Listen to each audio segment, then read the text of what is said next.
proud Michigan city, once the epicenter of America's car industry, now more famous for its crime rate. The city of Flint has been known as one of the most violent cities in America for its size. Historically, in the top 3 per capita in terms of violence. So we're used to shootings and we're used to assaults because we have way too many of them. 2010 was a record-breaking year. We had 66 homicides in the city of Flint alone. And it was just the beginning of what we were about to see. In the stillness of the early morning in a desolate part of town, an unusual heap of what looks like trash on the sidewalk catches the eye of a Flint police officer. And he pulls up next to 2 other patrol officers also on 3rd shift, and he says, you know, I think I saw a pile of clothes back there on Saginaw Street, but I'm not sure. So why don't you guys follow me back there? I think I ought to check it out. What, at first glance, looks like a pile of old clothes, turns out to be something far more disturbing. There was a man who had been viciously stabbed lying in a pool of blood.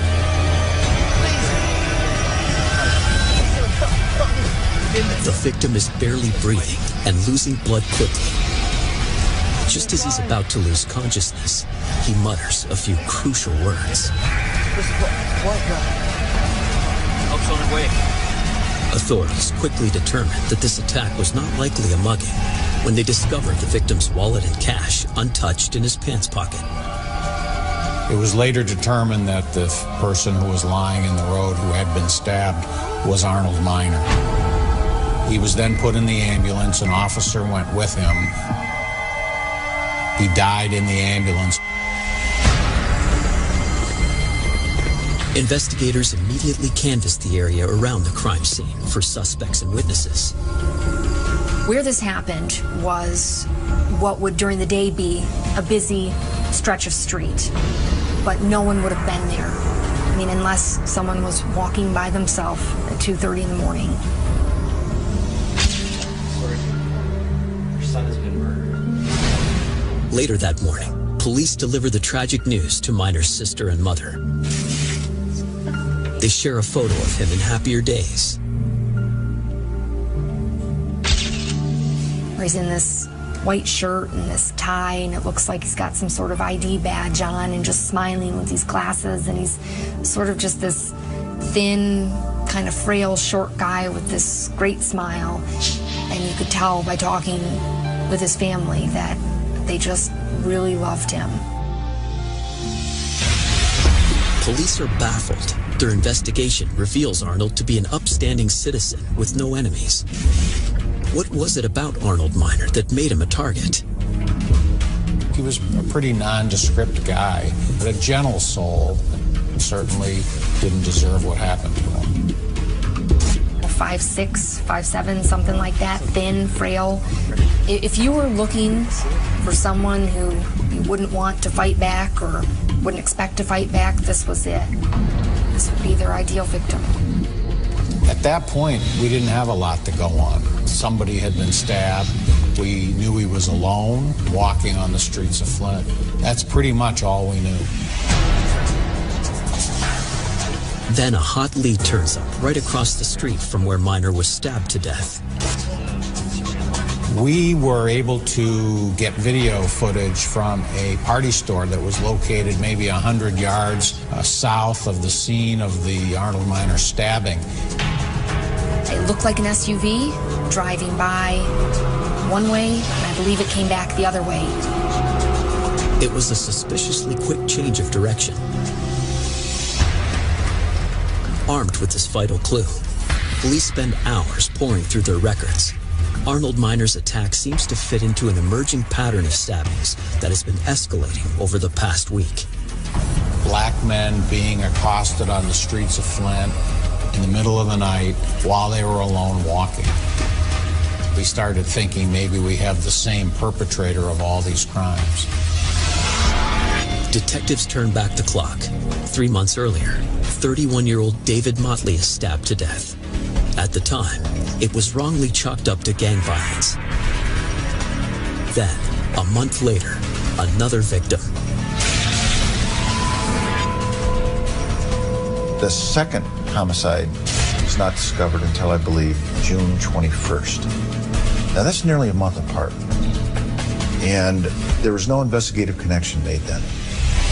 The unfortunate second victim turned out to be 59-year-old Emmanuel Dent, whose life was cut short after multiple stab wounds caused him to bleed to death.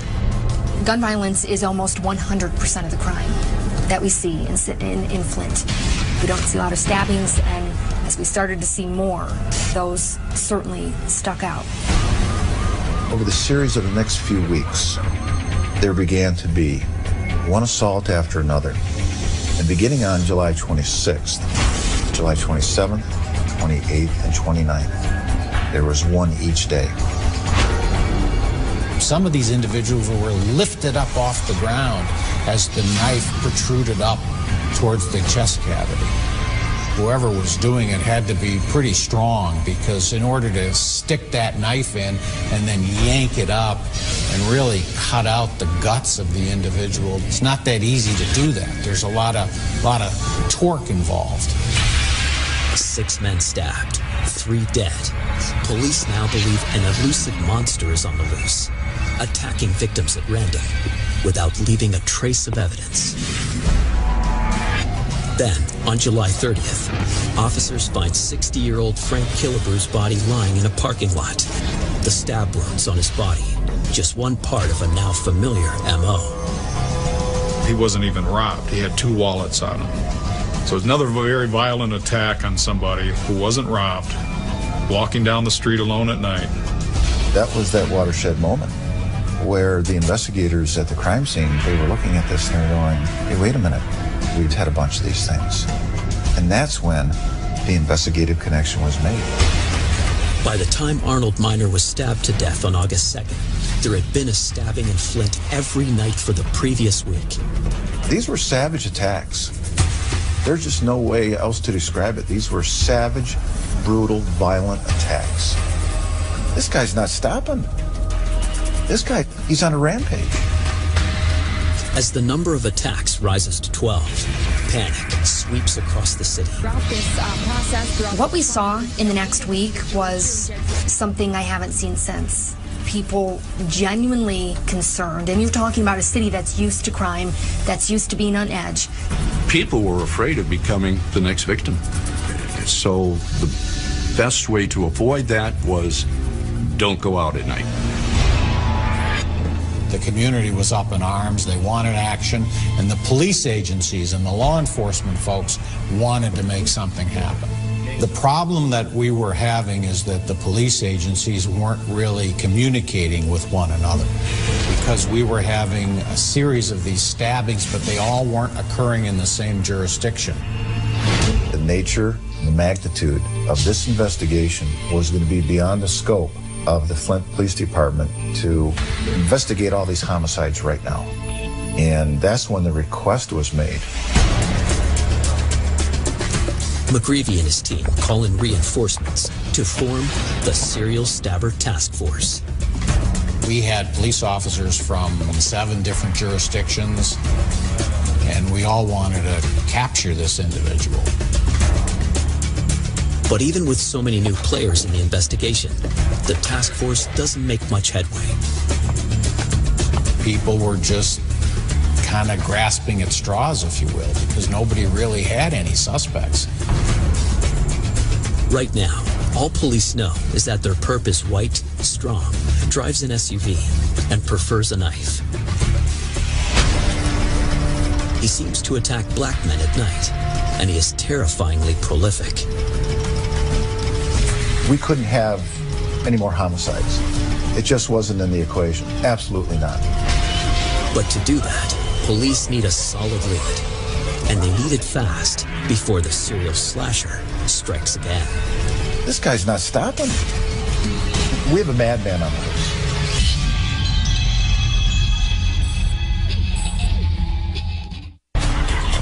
A cold-blooded killer has randomly stabbed 14 people in Flint, Michigan in 2 months, and there's almost no evidence to go on. Then, the cops catch a huge break when one of the slasher's most recent victims is able to speak to them from his hospital bed. 17-year-old Etwan Wilson is a good-natured kid, originally from the rough neighborhoods of East Detroit. He was sent to Flint with his mother, hoping that this town would prove safer than the last. Not only for him, but also for his son.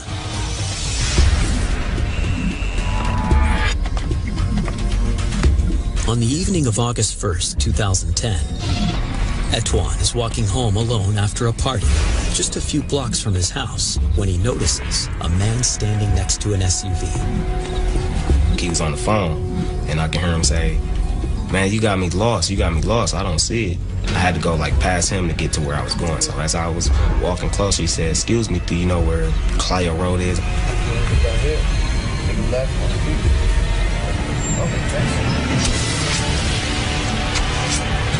I was like, "Man, what is you doing?" And as I pushed him, that's when I felt the knife come out of him. And when I seen the blood, I just took off running.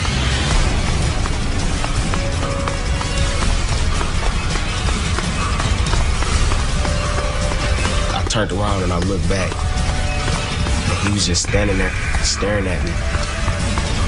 And I was like, man, this dude crazy.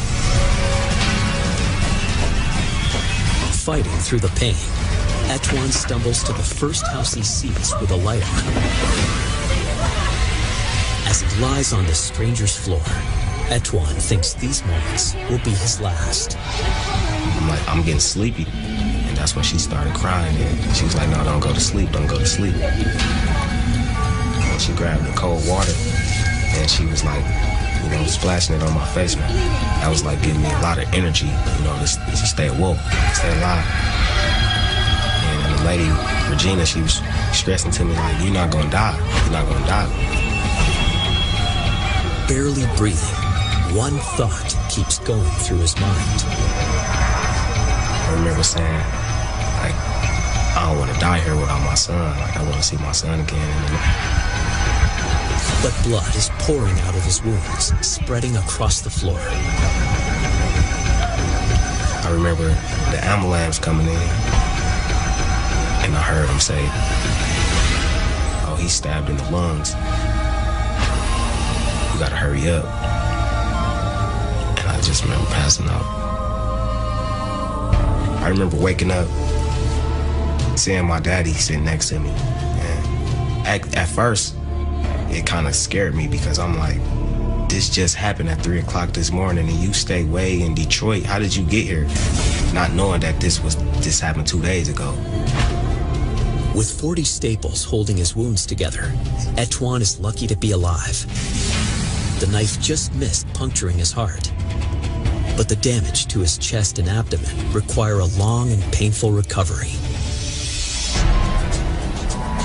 Now, 4 days after the attack, Etwan is well enough to talk. And he gives them exactly what they need. A detailed description of the attacker. He was big, like a UFC fighter. Like he cage fight or something. Couldn't really see his face. As he had his cap pulled all the way, he had it bent at the top. And it was a dark night, so. The way she drew the eyes was like kind of perfect. Authorities release an official statement to the public, along with the sketch.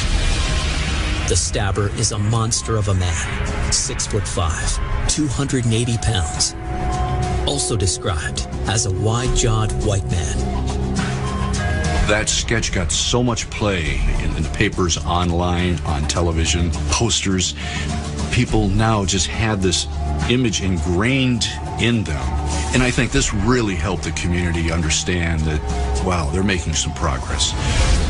The climate in the city of Flint was palpable. People were in fear. They had a madman running around and preying on these victims. We had to get this guy. A white male, and all 14 of his victims African American. There was a notion that there were maybe some racial implications. From an outsider looking at it, it would seem that this was a race issue and that he was going after black men. But if you know the demographics of the city, the person that's going to be walking by themselves at that time of the day or at that time of the night is going to be a black male just because of the city we live in. That's the majority of the population. You know, I don't really know why he was stabbing black people, but he didn't say anything racial when he stabbed me. Police have no idea whether the slasher is motivated by bigotry or just a lust for killing. But as more recovering survivors are able to speak, investigators find they're all telling the same story. He would drive the streets of Flint. He'd see an African-American male walking along a sidewalk. He'd pull up. He'd say, "Hey, buddy, can you tell me how to get to such and such a place? Hey, do you know anything about fixing a car? I got a problem here. Can you come closer?" And that's when the attacks would occur. Police believe the slasher makes an effort to hide his powerful size to his victims as he lures them in. Well, it's nighttime, and the street lights don't work so well, and he may not appear quite as large as he ultimately turns out to be. And I think he used that to his advantage, and he wasn't as ominous looking until they got up close and that knife came out. They would come to his rescue because they're good, kind-hearted people, and then he would take advantage and attack them. That's a pretty low thing to do. After 5 days without any significant progress, frustrated investigators reach out to the community for help by setting up a 24-hour tip line. And the phone was literally, I'm told, ringing off the hook constantly with concerned citizens offering tips. Thousands of tips are pouring in, and thousands of leads for police to tirelessly follow up. It was pure adrenaline. They'd work to the point of exhaustion. They'd lay down on the floor in their office and they'd get some sleep. Just didn't think about it. Just kept on moving. This was a you shall not fail mission. It was a chase. We just had to keep on going. I don't think I've ever seen such a dedicated group before on any case that I've been involved with.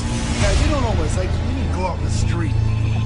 In the grip of terror, Flint, Michigan holds its breath hour by hour, waiting for news of another stabbing. You don't know what's going on. My daughter won't even leave the house. I'm scared. But to everyone's surprise, 3 days pass without a new attack. And each day, it was like we were kind of almost in a sense waiting. Is this guy taking a break? Is he taking some time off? Or are we going to see another run?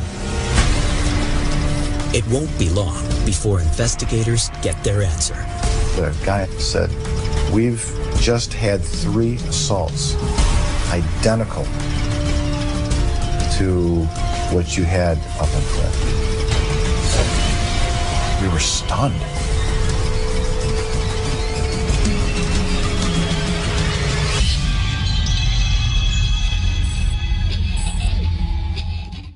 Authorities in Michigan have finally secured a solid description of the man they're calling the Flint serial slasher. But they have no DNA or other forensic evidence to link these unrelated attacks. And now, their target seems to have vanished. Is his killing spree over, or has he simply gone somewhere else in search of prey? To answer that, police send out bulletins across the country. And here you go. Here's what we have. If any of you have anything similar to what we have here in Flint, give us a call. We'd love to hear from you. 3 days later, and 600 miles away, the Slasher Task Force is contacted by the tiny police department of Leesburg, Virginia, about a recent attack. The victim was walking across a parking lot when a vehicle pulled up to him and asked if he could assist him with some problems with his car. He sensed movement in his peripheral vision and saw the suspect swinging a hammer at him. And so he was able to partially deflect, pull away, so there was not a full contact. The suspect then continued toward him, and the victim was able to run away from him. It's the third hammer attack Leesburg police have seen in 4 days. Unusual for a town of 42,000 and almost no violent crime. Thankfully, none of the victims were killed. This number of violent attacks in this time period are just unheard of in our community. The third one just added more confirmation to our suspicions that we did have a serial attacker. For this third assault, the attacker had picked the worst possible location, and investigators pick up a vital clue. The shopping area where it occurred had recently installed a new video surveillance system, and so we were able to get a picture of the actual vehicle. The vehicle is identified as an older model Trailblazer SUV. It looked to be dark green on the top with a lighter color on the bottom panels of the vehicle. Authorities assume the car is from another state and scour motel parking lots looking for a green and tan SUV with out-of-state plates. But they come up empty-handed. Armed with the make, model, and color of the car, Leesburg police put out an all-points bulletin for it and any similar attacks. What initially was locally focused for similar cases expanded to regional and ultimately national. They come across bulletins from Flint about the recent serial slasher attacks and contact police in Michigan. The guy on the other end said, "We've just had 3 assaults identical to what you had up in Flint." We were stunned. His weapon of choice may have changed from a knife to a hammer, but everything else about these attacks is the same. Police are convinced it's all the bloody handiwork of the serial slasher. And now the Flint Task Force has something they didn't have before: an accurate description of the SUV. And they said, "Oh yeah, by the way, the Blazer we have down here, there's a couple of dents in the hood." We didn't have his face yet, but we now confirmed that it was the green over beige Chevy Trailblazer. The media gets wind that Flint's slasher has now gone national, and the story explodes overnight, sparking coast-to-coast panic. So this drew a lot of national attention, so it made sense that CNN, ABC, NBC, CBS, international media were all over this. And the SAT truck started rolling in. And then everyone's worst nightmare comes true. 2 days later, and 450 miles from Virginia, another horrific attack. Toledo, Ohio. Police department calls up, says, "Not so fast. We have an attack down here, identical to what Leesburg has had and to what you've had." It's like, oh, this thing is, where's it going to go next? Outside a picturesque church in the metropolitan town of Toledo, Ohio, the church custodian takes a well-deserved break. A hulking man steps out of a green SUV. He asks the custodian for directions. Harmless enough, until...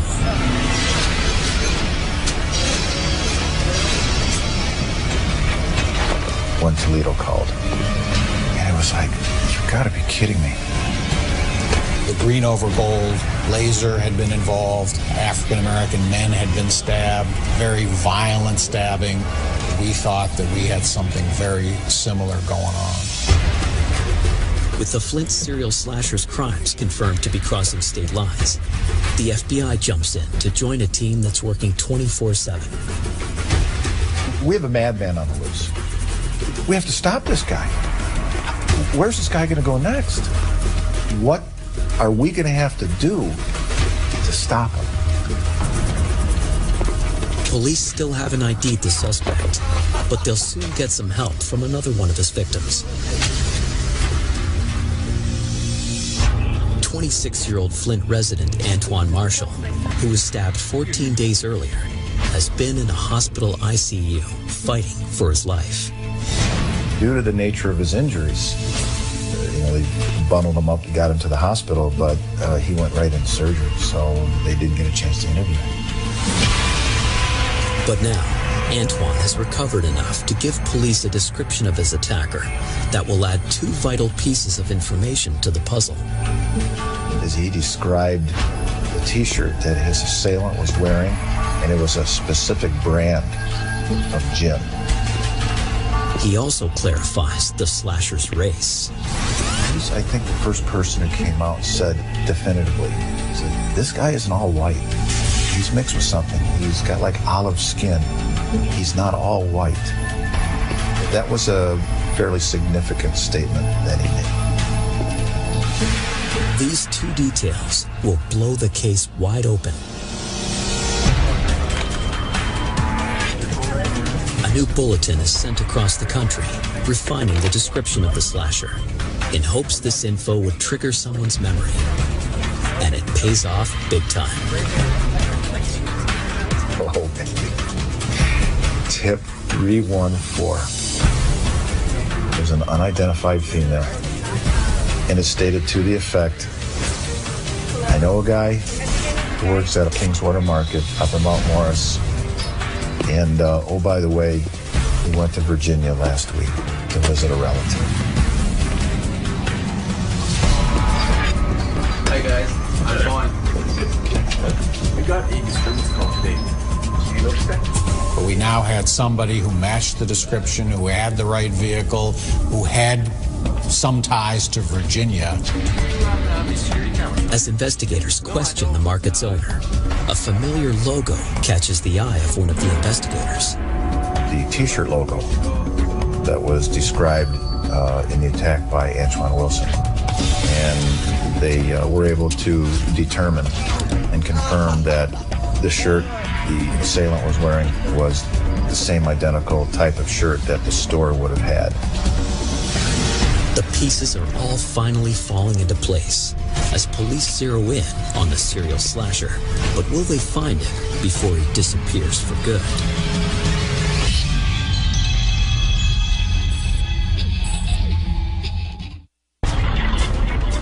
The Flint serial slasher has now jumped 3 states, randomly stabbing 18 victims without warning. 5 men are dead, 13 have survived. It's a bloodbath that's causing widespread fear, hysteria, and disbelief across the nation.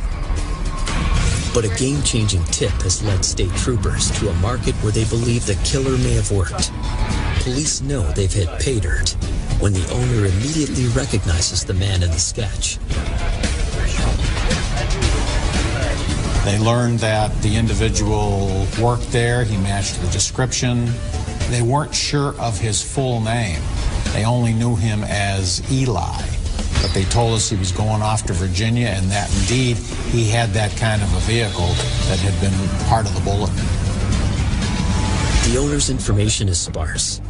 Eli only worked for a short time on the night shift, and the owner paid him in cash. But the most valuable information of all comes from the security cameras installed in the store. The store owner pointed out the employee who they were asking about, who had left to go to Virginia, and the store owner also on the archive video pointed out that person's vehicle, which was parked in the parking lot. There you go. Appreciate it. Investigators are closer than they've ever been to learning the identity of the serial slasher. But they need a last name. The owner claims to know nothing else about Eli, except that he's a good worker, speaks with an accent, and mostly keeps to himself. But in questioning other employees, the cops get one last clue from Eli's coworker. Getting his cell phone number was a critical piece of investigative evidence. One tip in 1,000 has delivered a gold mine. Back at task force headquarters, state troopers share their exciting news with the team. At this point, the investigators had an exact match on the vehicle, and the fact that this guy went to Leesburg, similar descriptions of the T-shirt, and now they had a cell phone number, and we had a picture. So right now, things are beginning to move ahead just a little bit faster. They still don't have the suspect's last name, but in a stunning stroke of luck, the name of the market rings a bell for a member of the task force. And the one investigator goes, I remember that market. We did an alcohol enforcement sting a few weeks back. In fact, the guy you're talking about, the description, he matches the guy that we gave the ticket to. The Flint serial slasher is also guilty of selling alcohol to minors. And they actually had his driver's license, or at least a photocopy of it, because they had written him a ticket. And that's how we learned the real name of Eli was Elias Abuelazam. Now that they have his full name, the task force goes into overdrive to track him down. By now, he'll know they're onto him thanks to the media attention. So he's no doubt laying low. Physically now, we still didn't know where he was. It's like trying to find a needle in the haystack, in a sense, right? Where could he be? If his name and photo are released to the public, he could go underground and disappear for good. Unless they can find him first. Once we had his cell phone number, we were able to use it, really, to track him. Meanwhile, authorities dig into 33-year-old Elias Abuelazam's past. The investigation determined that this individual was an Arab Christian born in Israel. His father died when he was young. During his teen years, he was sent to the United States to the Virginia area to live with family members. Late 2008, early 2009, had a run-in with his brother-in-law that resulted in a physical altercation, and then ended up going to the Flint, Michigan area and living with relatives there. But what really caught everyone's attention was an incident in his country of birth. We learned that, in fact, in Israel, he had been involved in a stabbing. No charges were filed, but many who knew him could sense a deep-seated rage. It is a rage that victim Etwan Wilson knows all too well. 17 years old, my life was just changed, just really went downhill.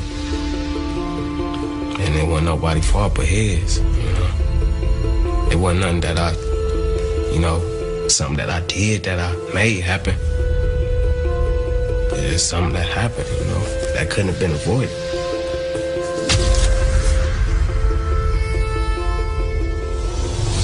Back at the task force, the cell phone tracking expert pings Abuelazam's phone. When the computer reveals where that phone is, all systems go into immediate red alert. Guys, we got some bad news. Our suspect is on the move. It looks like the slasher is on the verge of escaping for good. They got it within 1,000 yards of Louisville, Kentucky International Airport. Very close to the airport are two interstates. Is the guy flying, or is he mobile? Is he driving? Their worst fears are confirmed when they check passenger lists for flights leaving the airport that night. And there he was, checked on a plane to fly to Tel Aviv. If he gets on that plane to Israel, we may never get him back. But to stop him, they not only have to secure a warrant, find him and arrest him, they also have to do it from 700 miles away in under an hour.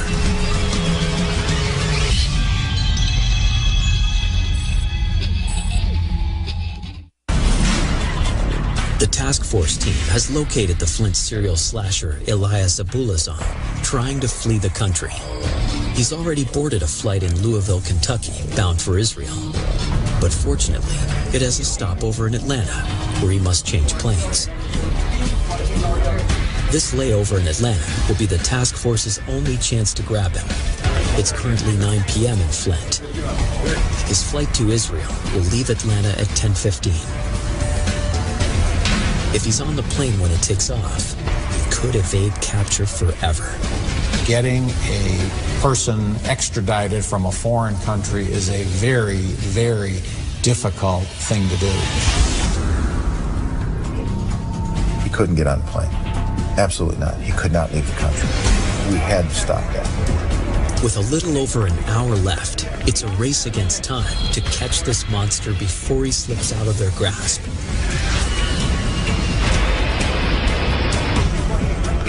But they can't just arrest him on the spot. We have to come up with a warrant. We have to come up with something to hold him. So there was a lot of pressure to get all of this together as quickly as possible. One of the hurdles was this was several states away for us, and we also knew that the Atlanta Hartsfield Airport was a huge international airport. We had to make contacts with the authorities down there and stress to them the urgency, the time constraints we had. But finding a judge to sign an arrest warrant at 9 o'clock at night is an arduous task.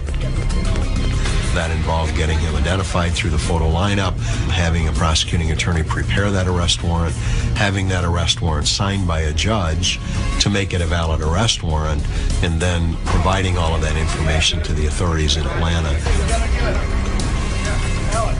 Navigating the legal loopholes in such a short time is difficult enough, but the team must also devise a way to apprehend Abuelazam without putting civilians around him at risk. My number one concern was that if he gets on that plane, we have a hostage situation. He's going to know something's up, and he's going to put a knife or something to somebody's neck, plus the fact that he's a huge guy. I mean, even without a weapon, he's dangerous. With just 45 minutes before the flight is scheduled to depart, there's still no sign of an arrest warrant, and more importantly, no sign of the man in question.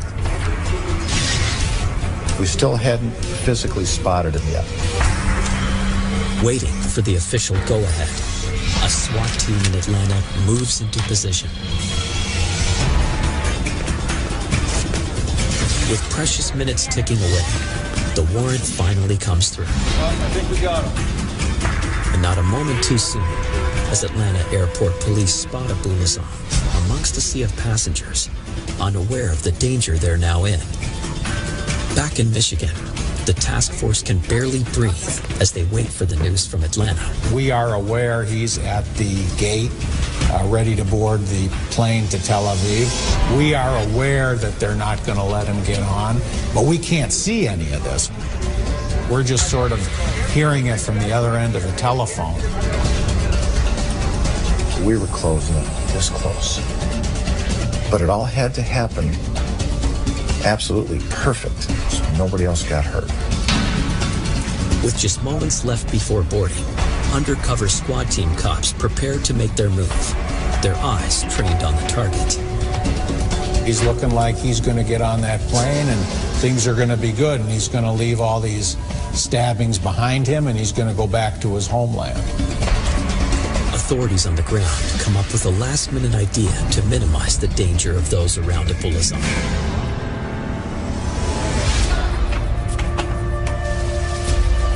Mr. Abuelazam, can you please make yourself known at gate C24? An announcement is made over the public address system asking that Elias Abuelazam please come up. And maybe Abuelazam felt when he heard his name announced, this is great. They're going to upgrade me to first class because I'm a big guy, and they realize that I need some extra room. And he's standing up. He's walking to the counter.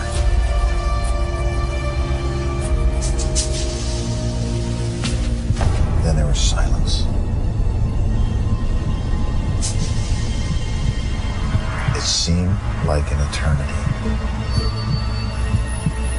And we're waiting, we're holding our breath, we're looking at the phone, and we hear he's safely in custody. Oh my God. Elias Abuelazam, you're under arrest for murder. We got him, man. We got him. We got him. It's exactly what I felt. This is exactly what I did. We got him. Oh. When we finally get word that Abuelazam is in custody, a cheer goes up at State Police Headquarters from the task force. Everybody's high-fiving everybody else. There was no violence whatsoever. There was no attempt to not cooperate. Abuelazam went very quietly in the end. The relief is overwhelming, but the work for the investigators is far from over. To ensure his conviction, prosecutors need ironclad evidence. Search warrants are executed on his truck and residence. The most damning evidence almost left the country with him. His luggage didn't show up in Atlanta and in fact had been left behind by the airlines in Louisville, Kentucky. We were able to find a pair of blue jeans, and the blue jeans had some blood. It was the blood of Arnold Miner.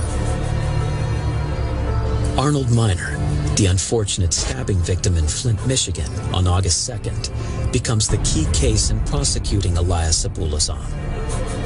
In the summer of 2012, Elias Abuelazam is charged with the murder of Arnold Miner. Evidence from his other alleged attacks is used to support the prosecution's case. We were able to show the jury a lot of the other stabbings and present some of the surviving victims. And those surviving victims actually identified Elias Abuelazam as their attacker. When I looked at him, it was kind of like, I know you wish you would have killed me now. You see you messed up. There ain't no getting out of this one. The Flint serial slasher refused to confess to his crimes. His motives for attacking these victims remain a mystery. On June 25, 2012, Elias Abuelazam is found guilty on all counts and sentenced to life in prison. When the verdict came back on him of being guilty of first-degree premeditated murder, that means in Michigan that he will spend the rest of his life in prison. That's the strongest sentence that we have here in the state of Michigan. We don't have the death penalty. Never, ever, ever again will this person inflict the type of pain and suffering on not only families, but communities as well. He's never going to see the outside again. He's done. The slasher's reign of terror is over, but the pain lingers for his victims and their families. In his difficult journey of recovery, Etwan Wilson has been inspired by the same person who gave him a reason to live on that terrible night, his son. So it's beautiful being able to, teach him things I want to teach him and just watch him grow and have fun, see him smile, play around. That's a good feeling. I'm gonna still be who I am, regardless. He might have took, my body, but he didn't take my spirit, my soul.